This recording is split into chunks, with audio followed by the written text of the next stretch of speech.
On the morning of January 24th, 2006, a young woman's life came to an abrupt and mysterious halt.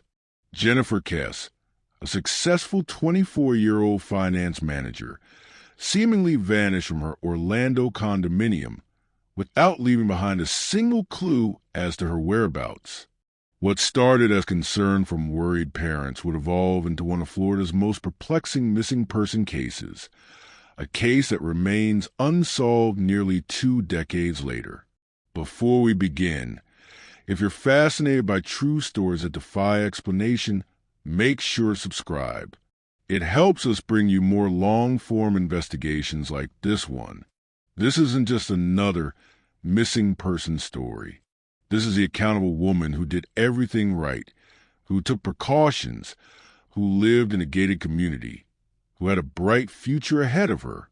Yet somehow, Jennifer Kesse disappeared between the evening of January 23rd and the morning of January 24th, leaving behind only questions, grainy surveillance footage, and a family's relentless pursuit of answers. To understand the magnitude of this disappearance, we need to first understand who Jennifer was. Born on May 20th, 1981, Jennifer Joyce Kesse grew up in Tampa, Florida, as the younger of 2 children to Drew and Joyce Kesse. By all accounts, Jennifer's childhood was marked by stability, love, and opportunity. Her older brother Logan described her as determined and goal-oriented from a young age, someone who knew what she wanted and went after it with remarkable focus. Jennifer attended the University of Central Florida, where she graduated with honors, earning a degree in finance in 2003. Those who knew her during her college years describe a young woman who perfectly balanced academic excellence with a vibrant social life. She wasn't just book smart. Jennifer had a magnetic personality that drew people to her. Her college roommate, Laura McCarthy, would later recall how Jennifer could light up any room she entered, how her laugh was infectious, and how she had this remarkable ability to make everyone feel like they were her best friend. After graduation, Jennifer's transition into professional life seemed effortless. She landed a position with Central Florida Investments Timeshare Company, working as a finance manager. The job was demanding, requiring her to oversee million-dollar contracts and manage complex financial portfolios. At just 24 years old, Jennifer was already earning close to $45,000 a year. Impressive for someone so early in their career in 2006. But Jennifer's life wasn't all about work. She'd been dating Rob Allen, a British man she'd met on a cruise in 2005. Their relationship was serious despite the distance. Rob lived in Fort Lauderdale, about 3 hours south of Orlando. They made it work, spending alternating weekends together, talking on the phone every night. Friends described them as deeply in love, with Jennifer often speaking about future plans, marriage, maybe children someday. In late 2005, Jennifer made a significant step toward independence by purchasing a condominium at Mosaic at Millenia, an upscale complex in Orlando. The condo, located on the second floor of the building, was her pride and joy. She'd spent considerable time and money decorating it, turning it into a space that reflected her personality, modern, organized, welcoming. The complex itself was gated, with key fob access required for entry, which had been a selling point for Jennifer. Safety was important to her. Her parents, Drew and Joyce, recall how excited Jennifer was about this new chapter. She was establishing herself, building a life, creating her future. She called her mother almost every day, sharing details about work, her relationship with Rob, her plans for the weekend. Jennifer and her mother had an especially close relationship. Joyce later described it as being more like best friends and mother and daughter. On January 19th, 2006, a Thursday, Jennifer left work and drove to Fort Lauderdale to spend a long weekend with Rob. They had plans to explore South Florida, maybe hit the beach, definitely spend quality time together. Rob later described that weekend as perfect. They went out to dinner, watched movies, talked about their future. There was no indication that anything was wrong. Jennifer seemed happy, relaxed, excited about some upcoming project at work. On Sunday, January 22nd, Jennifer and Rob spent their last day together.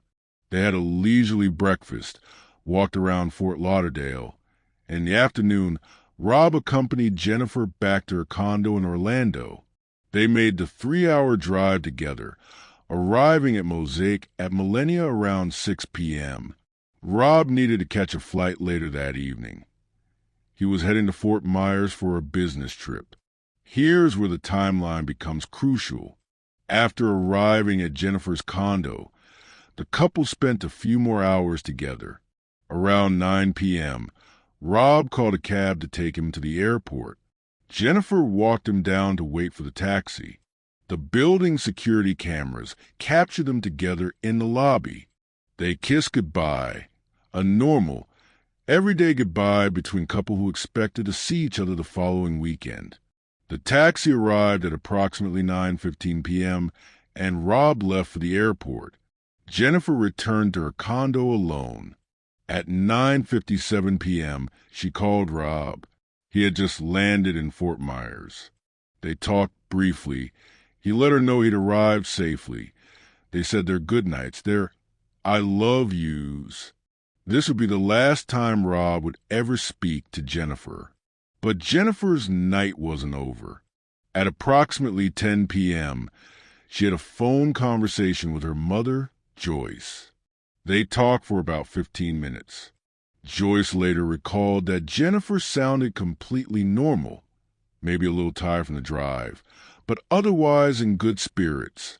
They discussed Jennifer's work week ahead. Some renovations Jennifer was planning for her bathroom. Typical mother-daughter conversation.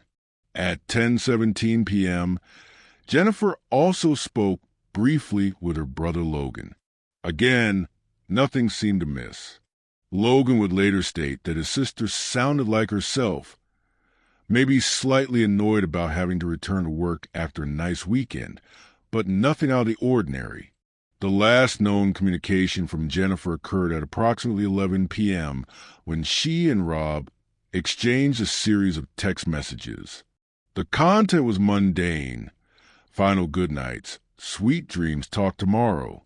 Rob, exhausted from travel, fell asleep shortly after. Monday, January 23rd, 2006, started like any other workday at Central Florida Investments. Jennifer was scheduled to attend an important meeting at 9 a.m. She was known for her punctuality, her professionalism. So when 9 a.m. came and went without Jennifer, her co-workers noticed. By 9:30 a.m., her manager attempted to call her cell phone. No answer. They left a voicemail, assuming perhaps she was running late, stuck in Orlando's notorious morning traffic. By 10 a.m., concern was growing. Jennifer had never been late without calling. Her manager tried her cell phone again. Straight to voicemail. They called her desk phone. No answer. At approximately 11 a.m., one of Jennifer's co-workers, someone she was particularly close with, sent her a text message. "Hey, where are you? Everything okay?" No response. As Monday progressed, Jennifer's absence became increasingly unusual. She missed not just a morning meeting, but a conference call scheduled for 2 p.m. that she had personally arranged. Her manager would later testify that this was completely out of character.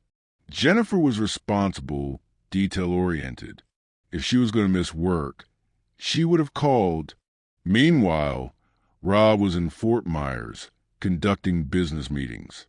Throughout Monday, he attempted to reach Jennifer multiple times. His first call was around 11:30 a.m. He wanted to check in, see how her morning was going. When she didn't answer, He wasn't immediately concerned. Jennifer often couldn't answer her phone during work hours. But as the day wore on and his subsequent calls and texts went unanswered, a knot of worry began forming in his stomach. By Monday evening, Rob's concern had escalated to genuine worry. It wasn't like Jennifer to go an entire day without communication. He called her cell phone repeatedly. Each time, it went straight to voicemail, suggesting the phone was either turned off or had run out of battery. Neither scenario made sense.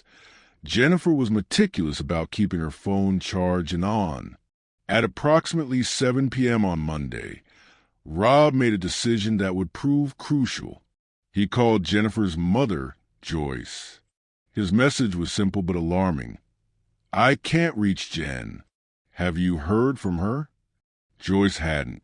In fact, she'd been trying to reach Jennifer throughout the day as well. Mother's intuition had kicked in when Jennifer hadn't returned her call from earlier that morning. The two compared notes. Neither had heard from Jennifer since the previous evening. This was unprecedented. Joyce and Drew Kesse didn't wait for Tuesday morning. As soon as they finished speaking with Rob on Monday evening, they knew something was terribly wrong. Their daughter didn't just disappear, didn't just stop answering her phone. By 8 p.m. Monday night, they were in their car, making the hour-and-a-half drive from their home in Bradenton to Jennifer's condo in Orlando.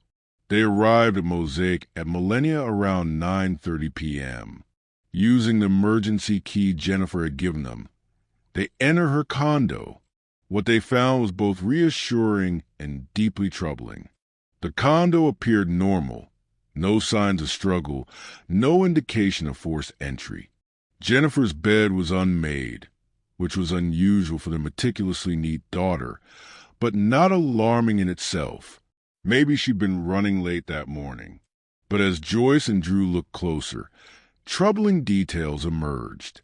Jennifer's clothes from the weekend trip were still in her luggage, unpacked.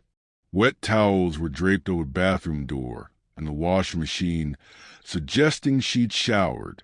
Her hair dryer and flat iron were on the bathroom counter, still plugged in. A pair of work pumps sat by the door. Her pajamas were laid out on the bed. Everything suggested Jennifer had gone through her normal Monday morning routine, showering, starting to get ready for work. But then, nothing. Drew immediately went to the parking lot to look for Jennifer's car, a black 2004 Chevrolet Malibu. The vehicle wasn't in its assigned spot. It wasn't anywhere in the complex's parking area. This detail was both hopeful and concerning. Hopeful because it suggested Jennifer had left of her own accord. Concerning because if she'd driven to work, why hadn't she arrived? By 10 p.m. Monday night, Drew Kesse made the call no parent ever wants to make. He contacted the Orlando Police Department to report his daughter missing. The initial police response was, unfortunately, typical for adult missing person cases.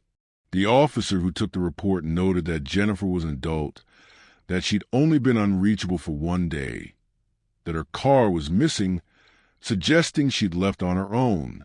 They advised the Kesses that Jennifer might have simply decided to take a day off. Maybe she was upset about something. Maybe she needed space.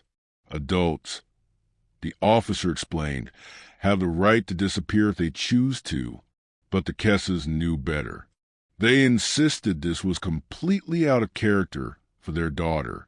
The officer agreed to take a report, but explained that without evidence of foul play, there was little the police could do immediately.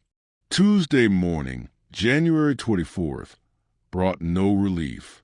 Jennifer didn't show up for work again. Her phone remained off. Rob flew back from Fort Myers to Orlando, abandoning his business trip. By Tuesday afternoon, even the Orlando police had to admit this was unusual. They began a preliminary investigation. On Tuesday afternoon, January 24th, The Orlando Police Department officially upgraded Jennifer Kesse's case to a missing person investigation. Detective Joel Wright was assigned as the lead investigator. His first priority was to establish a timeline and to search for Jennifer's vehicle. The search for the black Chevy Malibu began immediately. The vehicle's description and license plate number were entered into the National Crime Information Center database. A BOLO, be on the lookout, alert was issued to all law enforcement agencies in Central Florida. If Jennifer's car was out there, they would find it. Meanwhile, crime scene investigators processed Jennifer's condo. Despite the Kesses having been in the apartment, potentially contaminating the scene, investigators still looked for any evidence of what might have happened. They dusted for fingerprints, looked for signs of forced entry, checked for blood evidence using luminol. The results were frustratingly mundane. The only fingerprints found were Jennifer's, her family members, and a few that likely belonged to Rob or maintenance workers who had legitimate reasons to have been in the condo. There were no signs of struggle, no blood, no indication that anything violent had occurred within the apartment. Whatever happened to Jennifer, investigators concluded, likely didn't happen inside her home. Detective Wright began interviewing everyone in Jennifer's life. Rob Allen was naturally an early focus. In missing person cases, significant others are always scrutinized. But Rob's alibi was airtight. Phone records confirmed he was in Fort Myers. His business colleagues verified his presence at meetings. Hotel records showed he'd checked in Sunday night and hadn't checked out until Tuesday, when he learned Jennifer was missing. Security footage from his hotel showed him entering Sunday night and not leaving until Tuesday afternoon. Rob Allen was definitively ruled out as a suspect. Jennifer's co-workers were interviewed next. Did she have any conflicts at work? Was anyone giving her unwanted attention? The answers were consistently no. Jennifer was well-liked, professional, and kept her personal life separate from work. There had been no workplace romance gone wrong, no disgruntled colleague with a grudge. Friends painted a picture of a happy, well-adjusted young woman. No secret drug problems, no gambling debts, no dangerous lifestyle choices. Jennifer didn't frequent bars alone, didn't engage in risky behavior, didn't have enemies. Everyone who knew her used the same words: responsible, careful, smart. But then, on Thursday, January 26th, a break in the case. A resident of Huntington on the Green condominiums, located about 1.2 miles from Jennifer's complex, called police. They'd noticed a car sitting in their parking lot for several days. A black Chevy Malibu. The license plate matched. They'd found Jennifer's car. The discovery of Jennifer's vehicle at Huntington on the Green apartments should have been the break investigators needed. Instead, it deepened the mystery while providing frustratingly few answers. The car was found parked in a visitor spot, backed into the space, something Jennifer's family insisted she never did. She always pulled forward into parking spaces. The vehicle was locked. No visible damage. No signs of a struggle. To anyone passing by, it would have looked like any other car belonging to someone visiting the complex. Crime scene technicians processed the vehicle meticulously. They dusted every surface for fingerprints. They collected DNA samples. They vacuumed the floor mats and seats for trace evidence. They examined the trunk. They checked the gas level, the mileage, anything that might provide a clue about where the car had been. The results were maddening in their normalcy. The only fingerprints found were Jennifer's. No foreign DNA, no blood, no signs of violence. The gas tank was about 3/4 full, consistent with Jennifer having driven from Fort Lauderdale Sunday evening. The mileage suggested the car hadn't traveled any significant distance beyond the route from Jennifer's condo to where it was found. Inside the car, investigators found Jennifer's iPod, her favorite CD still in the player, some work documents, and a gym bag. Her car keys were missing, as were her cell phone, purse, and briefcase. The absence of these items suggested that whoever moved the car had taken things that might be valuable or contain personal information. But it was what happened next that would provide both the most crucial and most frustrating evidence in the entire case. The Huntington on the Green complex, like many apartment buildings in Orlando, had surveillance cameras. Investigators immediately requested all footage from January 23rd through January 26th. What they found would become one of the most analyzed pieces of security footage in missing person history. At approximately 12 o'clock noon on January 24th, the same day Jennifer was reported missing, the cameras captured someone parking Jennifer's car and walking away. This person, who investigators would come to call the person of interest or poi, was captured on multiple cameras walking through the complex after leaving the vehicle. But here's where fate, or perhaps careful planning, intervened. The surveillance cameras at Huntington on the Green had a fatal flaw. They were programmed to take still photographs every 3 seconds rather than continuous video. And in one of the most frustrating coincidences in criminal investigation history, at the exact moments when the person's face would have been visible, they were perfectly obscured by a fence post. Frame by frame, investigators watched as the person walked past 3 different cameras. In each sequence, at the precise moment when their face should have been visible, a fence post blocked the view.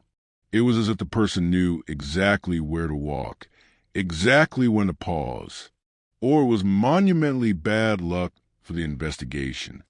The grainy surveillance images of the person of interest became the focus of intense scrutiny.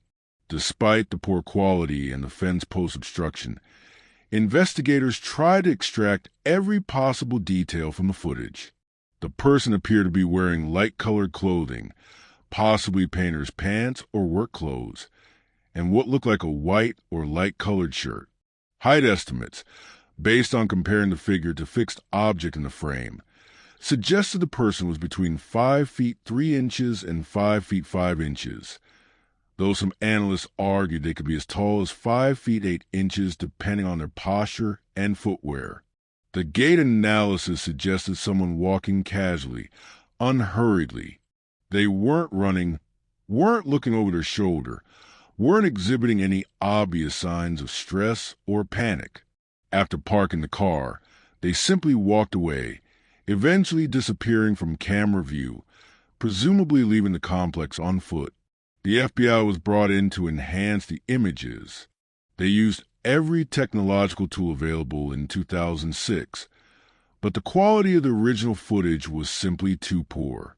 The fence post obstruction couldn't be worked around. The person's race, age, and even gender couldn't be determined with any certainty. This ambiguity led to numerous theories. Some investigators believed the person was male based on the gait and build. Others argued it could be a tall woman. The light-colored clothing suggested someone in work attire, perhaps a painter, maintenance worker, or construction worker. This detail will become significant as investigators learn more about Jennifer's condo complex. At the time of Jennifer's disappearance, Mosaic at Millennia was undergoing significant renovations. Multiple units were being upgraded, and construction workers were a common sight.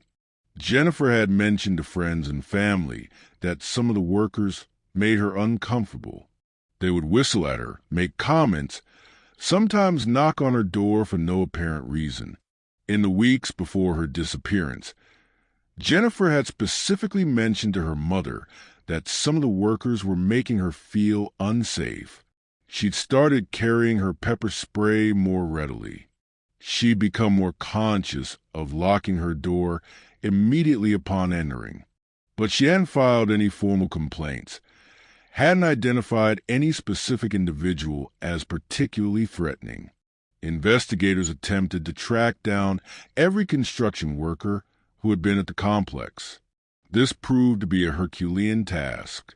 Many of the workers were day laborers, paid in cash, with no official employment records. Some were undocumented immigrants who had likely fled when news of the police investigation spread. The construction company's records were incomplete at best. Those workers who were interviewed provided little useful information.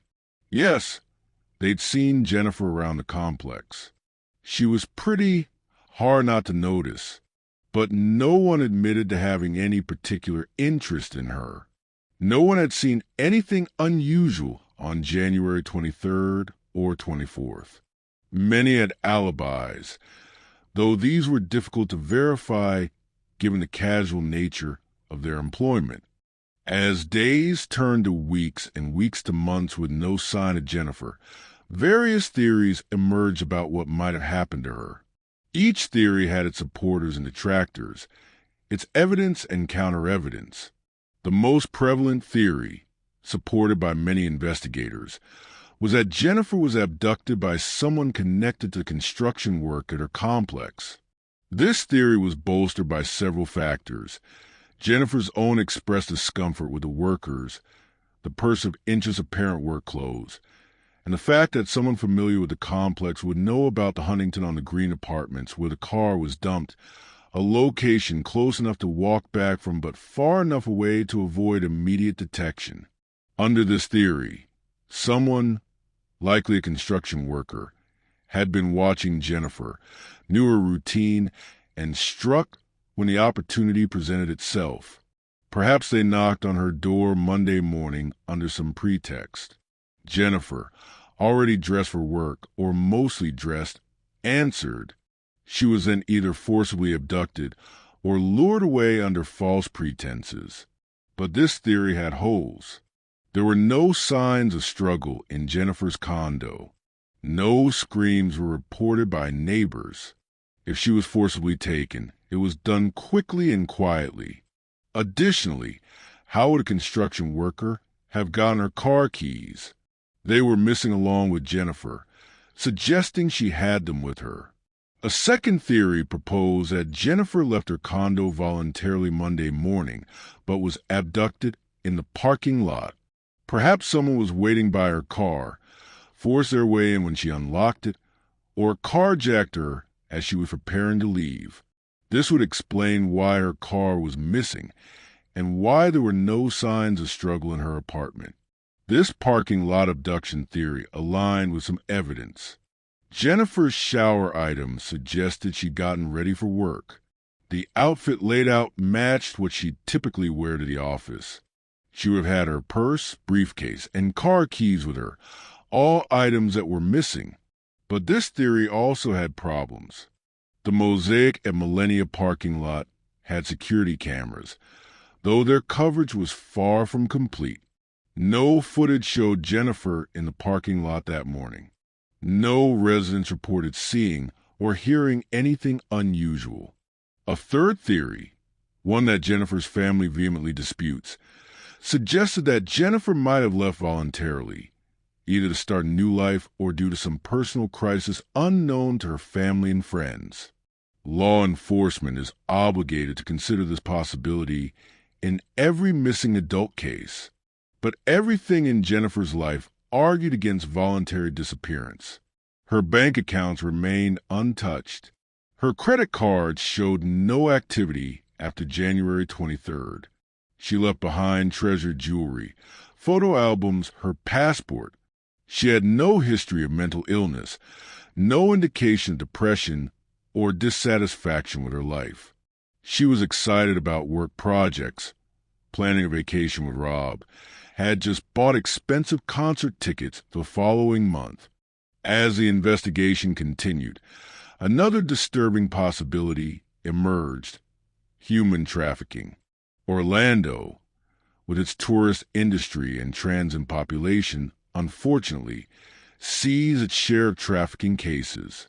Young, attractive, professional women like Jennifer could be targets for sophisticated trafficking operations. This theory gained some traction when investigators learned about a suspicious incident that had occurred just days before Jennifer's disappearance. A woman living in the same complex reported that a man had knocked on her door, claiming to be a maintenance worker. When she refused to let him in, saying she hadn't called for maintenance, he became agitated before eventually leaving.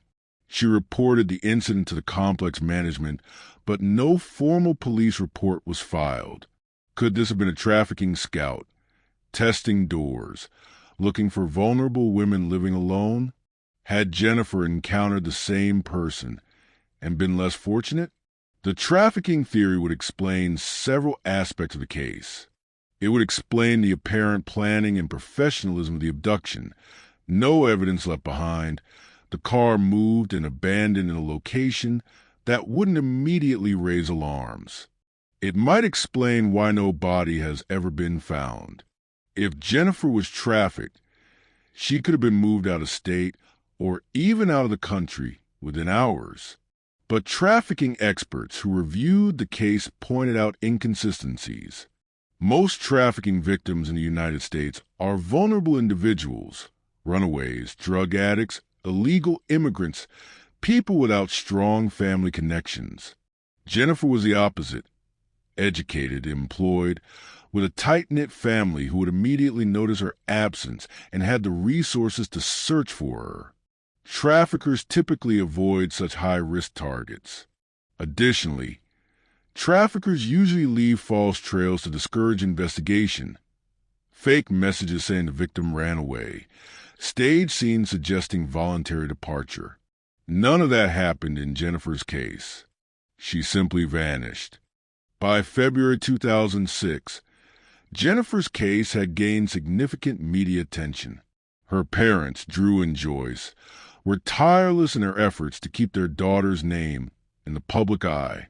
They appeared on national news programs, distributed flyers, and organized searches. They offered a $15,000 reward for information, later increased to $100,000 with help from corporate donors. The Orlando Police Department, facing public pressure and genuinely puzzled by the case, expanded their investigation. They brought in the FBI for assistance. They consulted with the National Center for Missing and Exploited Persons. They even worked with Texas EquuSearch, a nonprofit organization that specializes in searching for missing persons. Searches were conducted in wooded areas around Orlando. Cadaver dogs were brought in to search Jennifer's condo complex and the Huntington on the Green Apartments. Divers searched nearby lakes and retention ponds. Each search came up empty. Investigators re-interviewed everyone, looking for any detail that might have been missed. They polygraphed Rob Allen. He passed. Several construction workers. Results were inconclusive with some, others passed. And even some of Jennifer's co-workers all passed. They analyzed her phone records, her emails, her financial transactions, looking for any unusual patterns or connections. One detail that emerged was a series of calls to Jennifer's cell phone after her disappearance. The calls came from her workplace, from Rob, from her family, but investigators noticed something odd. For approximately 12 hours after Jennifer was last heard from, her phone appeared to be on. Calls didn't go straight to voicemail, as they would if the phone was off or destroyed. Instead, they rang several times before going to voicemail, suggesting the phone was on but unanswered. Cell tower data was subpoenaed to try to track the phone's location, but the results were frustratingly vague. The phone had connected to towers in the Orlando area, but the triangulation wasn't precise enough to pinpoint an exact location. By Tuesday afternoon, January 24th, the phone appeared to be off or destroyed, as calls began going straight to voicemail. As weeks turned to months with no breakthrough, the Kesse family made a difficult decision. While grateful for law enforcement's efforts, they felt the investigation needed fresh eyes and new approaches. They hired private investigators, spending tens of thousands of dollars of their own money. The private investigators uncovered some interesting leads that hadn't been fully explored. They found that a co-worker of Jennifer's had allegedly made inappropriate comments about her. Though when interviewed by police, the co-worker denied any romantic interest and had an alibi. They discovered that Jennifer had received some hang-up calls in the weeks before her disappearance, though these couldn't be traced to any particular source. Most significantly, the private investigators focused on the construction worker angle. They discovered that the company doing work at Mosaic at Millennia had a history of hiring workers with criminal backgrounds, including some with convictions for sexual assault. Several workers had abruptly stopped showing up for work right around the time of Jennifer's disappearance. One particular worker caught their attention. This individual, whose name has never been publicly released, had a history of violence against women. He'd been working at the complex in the weeks before Jennifer disappeared. He matched the general description of the person of interest from the surveillance footage, and he disappeared shortly after Jennifer went missing, allegedly returning to his home country. But without cooperation from his home country's government, and without solid evidence linking him to the crime, there was little authorities could do. The lead, like so many others, led nowhere definitive. Drew and Joyce Kesse also became advocates for other missing persons' families. They learned about the frustrations and limitations of missing adult investigations. They pushed for legislation that would require law enforcement to take missing adult cases more seriously from the outset. They started a website dedicated to Jennifer, updating it regularly with information and pleading for anyone with information to come forward. By 2007, a year after Jennifer's disappearance, her case had officially become a cold case. This didn't mean the investigation stopped, but it meant that without new leads, active daily investigation ceased. The case file was periodically reviewed, new technologies were applied when they became available, but the trail had gone cold. In 2008, the case was featured on 48 Hours Mystery. The national attention brought in hundreds of tips, but none led to Jennifer. Many were well-meaning but mistaken sightings. Others were clearly false, people seeking attention or the reward money.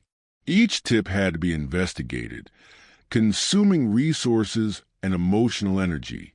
The FBI developed a new age-progressed photo of Jennifer in 2012, showing what she might look like at age 31. The image was distributed widely, but still no credible sightings emerged. In 2016, on the 10th anniversary of Jennifer's disappearance, the case received renewed attention. The Orlando Police Department announced they were re-examining all evidence with fresh eyes and new technology. DNA evidence that couldn't be properly analyzed in 2006 was retested with more sensitive equipment. The surveillance footage of the person of interest was re-enhanced with newer software. These efforts yielded some new information.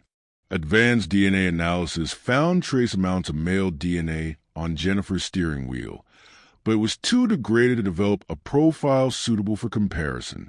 The enhanced surveillance footage revealed slightly more detail about the person of interest, clothing, and gait, but still not enough to identify them. In 2018, after years of frustration with the pace and direction of the official investigation, the Kesse family made an unprecedented move. They filed a lawsuit against the Orlando Police Department, not for monetary damages, but for access to the case files. They believed that with full access to all the evidence and witness statements, their private investigators might find something that had been overlooked. After a lengthy legal battle, a settlement was reached. In a rare move, the Orlando Police Department agreed to hand over all 16,000 pages of case files to the Kesse family. This was virtually unprecedented. And active police investigations, complete files being turned over civilians. Going through the files, the family and their investigators found several interesting points that hadn't been publicly discussed. There were witness statements about suspicious vehicles in the complex parking lot in the days before Jennifer disappeared. There were reports of other attempted abductions in the Orlando area around the same time that had never been connected to Jennifer's case. There were inconsistencies in some witness statements that hadn't been fully explored. One particularly intriguing discovery was that several residents of Jennifer's complex had reported seeing her car in the parking lot on Monday afternoon, January 23rd, hours after she should have been at work. If accurate, this would mean the car wasn't moved to Huntington on the Green until Monday night or Tuesday morning, contradicting the timeline investigators had been working with. But these witnesses hadn't been thoroughly interviewed at the time, and by 2018, many couldn't clearly recall what they'd seen 12 years earlier. Memory fades, details blur, and what might have been crucial evidence was lost to time. In 2019, the case took another turn when a woman came forward claiming she'd seen Jennifer in California years earlier. The woman was adamant that she'd encountered Jennifer at a store, that Jennifer had seemed distressed and was with a man who appeared to be controlling her. The tip was investigated thoroughly, but no corroborating evidence was found. Like so many other reported sightings over the years, it led nowhere. In 2020, during the COVID-19 pandemic, the case received unexpected attention on social media. True crime podcasts and YouTube channels featured Jennifer's story, introducing it to a new generation who hadn't heard about it when it first occurred. The renewed interest brought in fresh tips and theories, though none have led to a breakthrough. One podcast investigation uncovered an interesting detail that had been overlooked. Phone records showed that Jennifer had received a call from an unknown number late on January 22nd, her last night in her condo. The call lasted only a few seconds, suggesting either a wrong number or a hang-up. The number was from a prepaid cell phone that couldn't be traced to the owner. Could this have been someone confirming she was home, planning something for the next morning? In 2021, the Kesse family announced they were working with a new team of investigators who were applying geographic profiling techniques to the case. This approach analyzes the locations connected to a crime, where the victim lived, where evidence was found, where the car was abandoned, to predict where an offender might live or operate from. The analysis suggested that whoever took Jennifer was likely very familiar with the area around her condo. The location where the car was abandoned wasn't random. It was specifically chosen. Huntington on the Green was far enough away to delay the car's discovery, but close enough to walk back from. It was a location that wouldn't seem unusual for a car to be parked for several days. This suggested local knowledge. As we approach nearly 2 decades since Jennifer's disappearance, the case remains as mysterious as ever. Despite thousands of hours of investigation, hundreds of interviews and extensive searches, not a single piece of physical evidence has been found to indicate what happened to Jennifer after the morning of January 23, 2006. What makes Jennifer's case particularly haunting is its apparent randomness and completeness. If she was targeted, why her? She didn't have enemies, wasn't involved in anything dangerous, didn't live a high-risk lifestyle. If it was a crime of opportunity, how did someone manage to abduct her so efficiently, leaving no evidence, no witnesses, no trace? The person of interest in the surveillance footage remains unidentified. Despite the images being shown countless times on national television, despite age progression and enhancement, no one has come forward to identify this individual. Were they directly involved in Jennifer's disappearance? Or were they simply someone who found an abandoned car and moved it? Without identifying them, we may never know. The lack of any activity on Jennifer's bank accounts or credit cards suggests she didn't voluntarily disappear. The absence of her body, despite extensive searches, suggests either that she was taken far from Orlando or that whoever took her had a specific place to conceal her. Neither possibility offers comfort to those who love her. Jennifer's disappearance has had effects far beyond her family and friends. Her case has become a touchstone in discussions about missing adults and how their cases are handled by law enforcement. The Kesse family's advocacy has led to changes in how missing person cases are approached in Florida. They've pushed for legislation requiring law enforcement to take missing adult reports more seriously from the outset, not waiting 24 or 48 hours when crucial evidence might be lost. They've advocated for better coordination between agencies, noting how the initial hours of Jennifer's case were hampered by jurisdictional questions and procedural delays. The family has also been instrumental in supporting other families dealing with missing loved ones. They've shared their experience, offered advice on dealing with law enforcement and media, and provided emotional support to those going through similar ordeals. Drew Kesse has said that helping others helps them cope with their own ongoing nightmare. The case has also highlighted the importance of surveillance technology in modern investigations and its limitations. The frustrating surveillance footage from Huntington on the Green has become a cautionary tale about the need for quality security systems. Many complexes in Orlando upgraded their cameras after Jennifer's case, moving from intermittent photo capture to continuous video recording. Today, Jennifer Kesse would be 42 years old. Her parents, now in their 70s, continue to search for her. They've never moved from their home in Bradenton, keeping the same phone number just in case Jennifer somehow finds a way to call.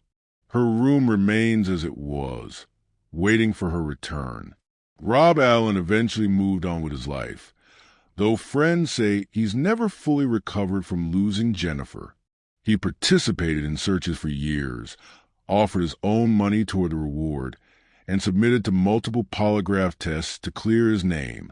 The suspicion that naturally fell on him as Jennifer's boyfriend added an extra layer of pain to an already unbearable situation. The condo at Mosaic at Millennia, where Jennifer lived, has had multiple owners since 2006. Real estate records show it sells for below market value. Potential buyers Google the address and learn its history. It's become a sad landmark, a place where a young woman's promising life was mysteriously interrupted. Every year on January 24th, the anniversary of Jennifer's disappearance, her family holds a vigil. Friends, supporters, and sometimes strangers attend, holding candles and renewing the call for anyone with information to come forward. The vigils are both hopeful and heartbreaking. Hopeful that this might be the year someone finally speaks up, heartbreaking that another year has passed without answers. The reward for information in Jennifer's case now stands at over $100,000. The family has said they will pay any amount for information that leads to finding Jennifer or solving her case. They promise that anyone who is involved but provides information could potentially receive immunity from prosecution. They care more about finding Jennifer than punishing whoever took her. Law enforcement continues to maintain that the case is active. Every few years, they announce that they're following new leads or re-examining old evidence with new technology. DNA analysis techniques continue to improve. Facial recognition technology advances. Geographic profiling becomes more sophisticated. Each advancement offers a glimmer of hope that this might be the breakthrough needed. But as time passes, the hard reality sets in. Witnesses' memories fade. Potential suspects die or disappear. Evidence degrades. The construction workers who were at the complex in 2006 have scattered to the winds. The person of interest in the surveillance footage, if they're still alive, has had nearly 2 decades to perfect their anonymity. Yet the search continues. Jennifer's picture remains on missing person websites. Her case file remains open. Her family remains hopeful. They've said they will never stop looking, never stop hoping, never stop believing that somewhere, somehow, answers exist. Because Jennifer Kesse was more than just a missing person case. She was a daughter who called her mother every day, a girlfriend who planned a future with someone she loved, a sister, a friend, a colleague, a young woman who did everything right, who played by the rules, who should have been safe. Her disappearance reminds us that sometimes, inexplicably, people simply vanish, that in our modern world of surveillance cameras and cell phone tracking and digital footprints, someone can still disappear without a trace, that families can be left in an agonizing limbo, not knowing whether to grieve or hope. As Drew Kesse said, we don't have Jennifer and we don't have closure. We're stuck in January 24th, 2006, and we'll remain there until we find her. Jennifer's story shouldn't be another file on a shelf. It's a missing life, a daughter, a sister, a future cut off mid-sentence. And every unanswered question is someone else's heartbreak. If anything you heard tonight stirred a memory, a suspicion, or a detail you'd never thought to share, please speak up.